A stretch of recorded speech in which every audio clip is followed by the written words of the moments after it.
हमारे व्यस्त जीवन में ईश्वर की आवाज़। हमारा जीवन एक युद्ध है। हमारे जीवन की स्थिति एक संग्राम की स्थिति है। अगर आप जीवन पर सही चिंतन करेंगे तो हमें मालूम होता है कि हमारी जो स्थिति, जीवन की स्थिति और परिस्थिति विपत्तियों से घिरी हुई है और विपत्ति में हमें होश व स्थिरता की ज़रूरत होती है। और जीवन की इस लड़ाई के लिए, जो जीवन की सबसे ज़रूरी लड़ाई है, हमें लड़नी ही है। हम भाग नहीं सकते। इसलिए हमें प्रार्थना की ज़रूरत है। प्रार्थना में हम प्रभु को समर्पित होते हैं और जब हम प्रभु को समर्पित होते हैं तो हमारे जीवन में होश आता है। जब होश आता है तो स्थिरता आती है। जब स्थिरता आती है तो धैर्य उत्पन्न होता है और धैर्य में ही हम स्थिर होकर अपना संघर्ष लड़ते हैं और हमें आत्मबल मिलता है।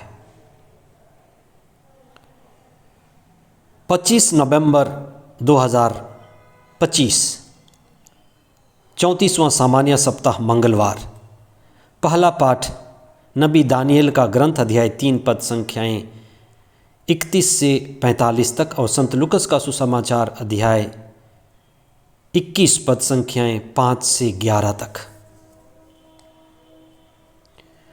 इस दुनिया में कितना ही दुख है। अगर आप किसी व्यक्ति के चेहरे में देखें, परिवार में जाकर देखें, अपने ही भीतर झांक कर देखें तो आपको पता चलेगा कि जीवन में बहुत दुख है। परिवार टूटे हुए हैं, परिवारों में दुख है और ये हकीकत है कि ये दुख जिसे कई लोग टूटे हैं, कराह रहे हैं, हमें ये सवाल पूछना है कि हम इस दुख से कैसे निपटेंगे। हमें दुख के कारण की खोज करनी है, संशोधन करना है। और दुख का कारण हमारा ईश्वर से रिश्ता, सत्य से रिश्ता और आत्म बोध की कमी, जिसके कारण हम स्वयं खुद से दूर हैं। चीज़ें हमारे विपरीत हैं, परिस्थितियां और विपरीत होती जाती हैं। हम क्या करें? आज के सुसमाचार में राष्ट्र के विरुद्ध राष्ट्र के खड़े होने की बात कही गई है। पिछले कुछ एक साल में हमने कितने बाढ़, भूकंप की स्थिति, राष्ट्रों के लड़ने की स्थिति, एक सभ्यता दूसरे सभ्यता पर अत्याचार करने की स्थिति, एक कितनी विपरीत स्थितियां हमारे चारों ओर देखी जा सकती हैं।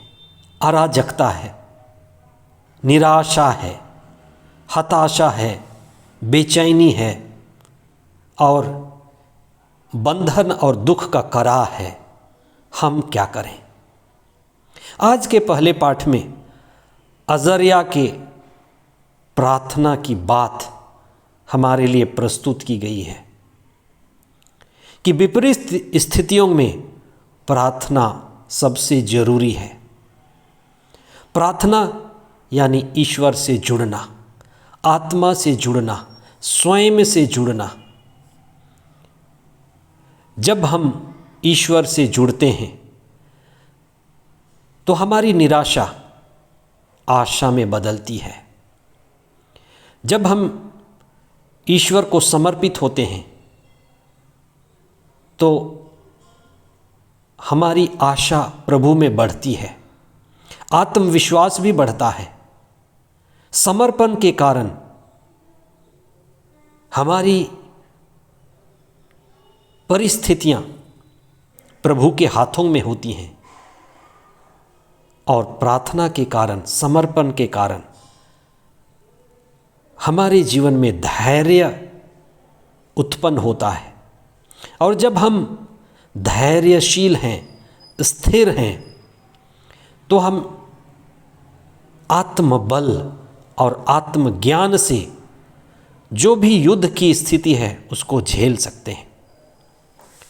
इसलिए व्यक्तिगत जीवन में व्यक्तिगत युद्ध की स्थिति है, पारिवारिक जीवन में पारिवारिक युद्ध की स्थिति है, दंपतियों के जीवन में दाम्पत्य युद्ध की स्थिति है, अलग अलग समाज के बीच, धर्मों के बीच भी ये टकराव देखने को मिल रहा है। हम क्या करें? हमें ईश्वर से जुड़ना है, प्रार्थना का सहारा लेना है, स्थिरता बनाए रखनी है। ईश्वर से समर्पित होकर हमें सत्य की खोज करनी है, प्रकाश की खोज करनी है और स्थिरता के लिए प्रार्थना करनी है। हमें धैर्य की भी ज़रूरत है और जीवन के इस युद्ध को हमें लड़ना ही है, लेकिन हम प्रकाश से लड़ेंगे, ज्ञान से लड़ेंगे, आत्म संघर्ष से लड़ेंगे और प्रभु से जुड़कर लड़ेंगे, प्रभु को अपनी ओर कर लड़ेंगे। ये व्यक्तिगत लड़ाई है, सामुदायिक लड़ाई है, अज्ञानता से जूझने की लड़ाई है और प्रभु के संग होकर लड़ने की ज़रूरत है।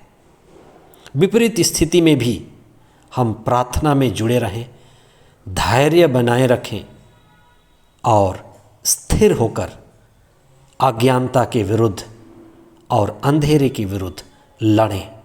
ये पहचानें कि शत्रु क्या है, शत्रु कौन है और किस तरह से ईश्वर हमारे पक्ष में होकर हमें प्रज्ञा से हमारी अगुवाई, हमारी लड़ाई में हमारे साथ हैं। इसी विश्वास के साथ हम जीवन में आगे बढ़ें। आमीन।